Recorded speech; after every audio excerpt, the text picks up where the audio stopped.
Good morning વિદ્યાર્થી મિત્રો. The આદર્શ હાઈસ્કૂલ ધોરણ 11 વિષય ભૂગોળ. મારું નામ રિપલ છે. હું તમને બધાને ભૂગોળ વિષય ભણાવવાની છું. તો આજે આપણે આપણા પહેલા પાઠથી શરૂઆત કરીશું, જેનું નામ છે ભૂગોળ એક વિષય તરીકે. તો મિત્રો, તમને બધાને ખબર જ હશે કે ભૂગોળ અને વિજ્ઞાન એ બંને વચ્ચે ખૂબ જ ગાઢ અનુબંધ એટલે કે સંબંધ રહેલો છે. એટલે કે ભૂગોળ એ પૃથ્વીનું વાતાવરણ, મૃદાવરણ, સંસાધનો, જલાવરણ, માનવીય પ્રવૃત્તિઓ અને તેના આંતર સંબંધો વિશે અભ્યાસ કરે છે. તો ભૂગોળ શું છે? તો મિત્રો, ભૂગોળ એ પૃથ્વી, મનુષ્ય ઉપરાંત સમગ્ર જીવસૃષ્ટિનું નિવાસ સ્થાન છે. આપણી જે પૃથ્વી છે તે મનુષ્ય અને બીજી જે જીવ સૃષ્ટિ છે તેનું નિવાસ સ્થાન છે. પૃથ્વીનું ભૌતિક સ્વરૂપ સર્વત્ર સમાન નથી. એટલે કે બધી જગ્યાએ જે પૃથ્વીનું જે ભૌતિક સ્વરૂપ છે તે એક સરખું હોતું નથી. પૃથ્વી પર પર્વતો, ઉચ્ચ પ્રદેશો, મેદાનો, ખીણો, મહાસાગરો, નદીઓ, વન ક્ષેત્રો, વેરાન રણ પ્રદેશો વગેરે આ બધાનો સમાવેશ આપણી પૃથ્વી પર થયેલો છે. તો પૃથ્વીના જે ભૌતિક તત્વો છે તેમની વિવિધતાઓના કારણે સામાજિક, આર્થિક અને સાંસ્કૃતિક પર્યાવરણમાં ભિન્નતાનો જન્મ થાય છે. સાંસ્કૃતિક વિકાસની લાંબી યાત્રાના કારણે માનવ દ્વારા ગામડાઓ, શહેરો, બજારો, રેલ માર્ગો, સડક માર્ગો, ઔદ્યોગિક એકમો, બંદરો વગેરેનું અનેકવિધ રીતે સાંસ્કૃતિક વૈવિધ્યવાળું પર્યાવરણ નિર્માણ પામે છે. કેટલાક પ્રદેશો છે તેઓની માનવીય પ્રવૃત્તિ છે તે ભૌગોલિક પરિસ્થિતિને આધારે તેઓ આર્થિક પ્રવૃત્તિ કરતા હોય છે. કોઈપણ પ્રદેશમાં તેની પરિસ્થિતિને પોતાના પરિશ્રમ, બુદ્ધિ અને વૈજ્ઞાનિક સંશોધનથી અનુકૂળ બનાવીને તેઓ પોતાની પ્રવૃત્તિ કરતા હોય છે. પૃથ્વી પર આવેલા ભૌતિક તત્વો અને માનવીય તત્વોની ભિન્નતાનો અભ્યાસ ભૂગોળ વિષયમાં થાય છે. તો મિત્રો, તમને બધાને ખબર જ હશે કે ભૂગોળ માટે આપણે જિયોગ્રાફી શબ્દ ઉપયોગ કરીએ છીએ. તો મિત્રો, જિયોગ્રાફી શબ્દ એ ઈસવીસન પૂર્વે 2જી સદીમાં ગ્રીક ભૂગોળવિદ ઇરેટોસ્થિનેસે પ્રયોજ્યો હતો. લેટિન ભાષામાં જીઓનો અર્થ થાય છે પૃથ્વી અને ગ્રાફીનો અર્થ થાય છે વર્ણન કરવું. એટલે કે ભૂગોળ એ પૃથ્વીનું વર્ણન કરે છે. ભૂગોળ એટલે કે પૃથ્વીનું વર્ણન કરનાર વિજ્ઞાન. ભૂગોળનો શાબ્દિક અર્થ પૃથ્વીનું વર્ણન એવો થાય છે. પૃથ્વી સપાટીનું પદ્ધતિસરનું વર્ણન કરતું વિજ્ઞાન એટલે કે ભૂગોળ. પૃથ્વીના જે તે પ્રદેશો છે તેમનો અભ્યાસ કરવાનો હોય, તેના સ્થાન, ભૂપૃષ્ઠ, આબોહવા, વનસ્પતિ, પ્રાણીસૃષ્ટિ, ખેતી તથા બાગાયતી પાક વગેરેનો વ્યવસ્થિત માહિતીનો સમાવેશ ભૂગોળમાં કરવામાં આવે છે.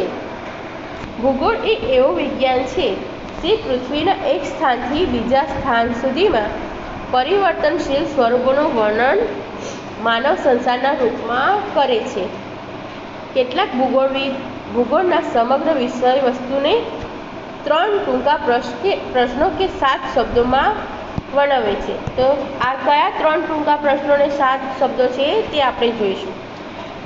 તેમાં શું છે, એટલે કે ભૂગોળમાં શું છે, ક્યાં છે, શા માટે છે નો સમાવેશ થાય છે.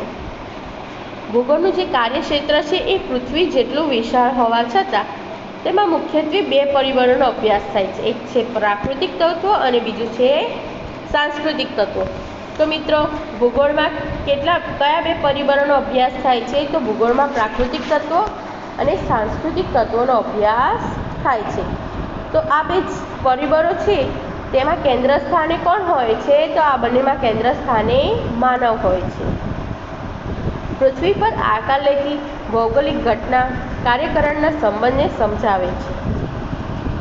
માનવીની જે કાર્યકારણના જે સંબંધ છે તેના સંદર્ભમાં ભૂગોળને સમજે તો જ ભૂગોળનું જ્ઞાન જીવન ઉપયોગી બની જાય છે. ભૂગોળ વિષયનું જે વિષય વસ્તુ છે એ ખૂબ જ વ્યાપક છે. આ વિષયમાં પૃથ્વી પરના મૃદાવરણ, જલાવરણ, વાતાવરણ, જીવાવરણ અને નૃવંશાવરણના ઉદ્ભવ અને ઉત્ક્રાંતિના વિજ્ઞાનના પરિપ્રેક્ષ્યમાં અભ્યાસ થાય છે. તો પૃથ્વીના જે 5 આવરણો છે તેનો વિગતે અભ્યાસ કરતું વિજ્ઞાન એટલે કે ભૂગોળ. પ્રાકૃતિક સંસાધનોનો માનવી બહુ જ ઉપયોગ કરે છે, જેના કારણે ભિન્ન પ્રકારના પ્રદૂષણો, પર્યાવરણીય સંકટો અને જૈવિક વિનાશ જેવી અનેક સમસ્યાઓના કારણો અને સમસ્યાઓના ઉકેલ ભૂગોળનું વિષય વસ્તુ સ્પષ્ટ કરે છે. કાર્લ રીપ નામના જર્મન જે ભૂગોળ વૈજ્ઞાનિક હતા, તેમના મતે ભૂગોળનો અભ્યાસ પૃથ્વીની સપાટીએથી શરૂ થાય છે, પરંતુ માનવજાત પાસે જેમ જેમ નિરીક્ષણ અને સંશોધનના સાધનો વિકસતા જશે તેમ તેમ ભૂગોળનું કાર્યક્ષેત્ર પણ પૃથ્વી સપાટીએથી વધુને વધુ ઊંચું અને વધુને વધુ ઊંડું સુધી વિસ્તરશે. પછી છે ભૂગોળ એક વિદ્યાશાખા તરીકે. તો બે ભૌગોલિક તથ્યો અથવા એકથી વધારે ભૌગોલિક તથ્યો વચ્ચેના જે કાર્યકારણ સંબંધને સમજવામાં વધુ રસ દાખવે છે, જેમ કે પંજાબ અને હરિયાણામાં જોવા મળતું કૃષિ પ્રારૂપ કેરળ અને તામિલનાડુના કૃષિ પ્રારૂપથી ભિન્ન છે. એટલે કે પંજાબ અને હરિયાણામાં જેવી ખેતી થાય છે તેવી ખેતી કેરળ અને તમિલનાડુમાં થતી નથી. ત્યાં તેવા પાક લેવાતા નથી, કારણ કે ત્યાંનું જે વાતાવરણ છે, તેની જમીન છે તે ભિન્ન હોય છે. ભિન્નતાનો સંબંધ તે રાજ્યોનું મૃદાવરણ, વાતાવરણ, બજારની માંગ, ત્યાંના ખેડૂતોની આર્થિક સ્થિતિ, કૃષિ વિષયક તકનીકીનો ઉપયોગ વગેરે જવાબદાર પરિબળોની લીધે તેમાં ભિન્નતા આપણને જોવા મળે છે.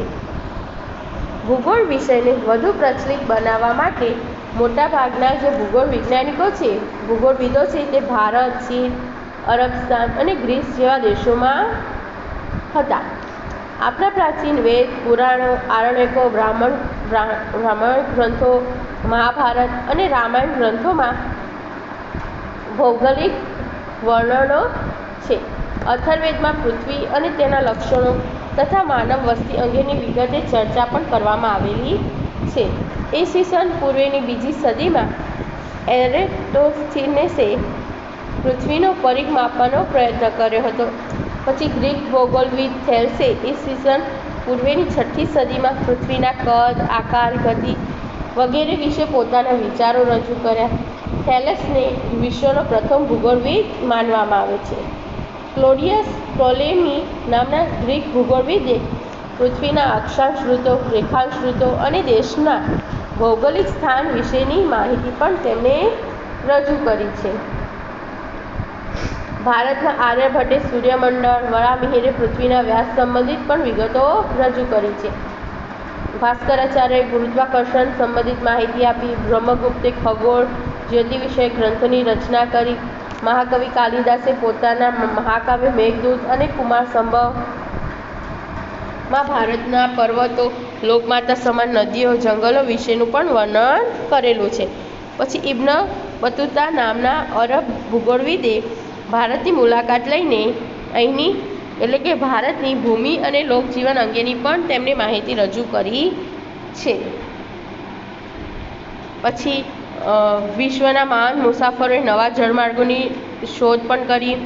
જર્મનીના એવી હમ્બોલ્ટ, કાર્લ રિટર, ઇમેન્યુએલ કાન્ટ અને ફ્રેડરિક રેટઝેલ જેવા મહાન ભૂગોળવેત્તાઓએ ભૂગોળના વિષયવસ્તુ અંગે તેમના વિચારો પણ પ્રસ્થાપિત કર્યા છે. આધુનિક ભૂગોળનું સ્વરૂપ યુરોપ ખંડમાં તૈયાર થયું, જેમાં પ્રાકૃતિક તત્વોને પ્રાધાન્ય આપવામાં આવ્યું છે. પ્રાકૃતિક સંસાધનોનો વિવેકપૂર્ણ ઉપયોગની પણ સમજ આપવામાં આવી. 21મી સદીમાં પ્રાકૃતિક ભૂગોળ અને માનવ ભૂગોળ, જે બંનેને લગભગ એક સરખું મહત્ત્વ આપવામાં આવ્યું. 1960 અને 1970ના દશકામાં માત્રાત્મક પ્રવિધિ અને અદ્યતન ટેકનોલોજીનો પણ ઉપયોગ ભૂગોળ વિષયમાં શરૂ કરવામાં આવ્યો છે. 1957થી કૃત્રિમ ઉપગ્રહો અવકાશમાં પ્રક્ષેપિત કરવાતા પૃથ્વી સપાટી પરના કે સપાટી નીચેના જે પદાર્થો છે તેમના ફોટોગ્રાફ્સ પણ લેવાનું આપણને શક્ય બન્યું છે, જેના લીધે ખનિજ ભંડારો, જળ સ્ત્રોતોની જાણકારી પણ આપણે સરળતાથી લઈ શકીએ છીએ. કૃત્રિમ ઉપગ્રહોના ઉપયોગથી ભૌગોલિક માહિતી તંત્ર, ભૂમાહિતી તંત્ર તથા ભૂસ્થિતિ તંત્રની તકનીકી સુલભ એટલે કે સરળ બની.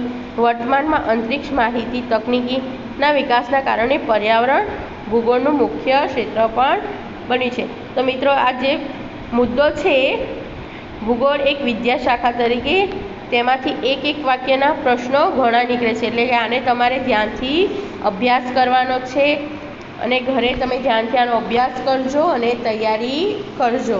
આપણે નેક્સ્ટ વિડીયોમાં ભૂગોળ એક સંકલિત વિદ્યાશાખા તરીકે આપણે અભ્યાસ કરીશું.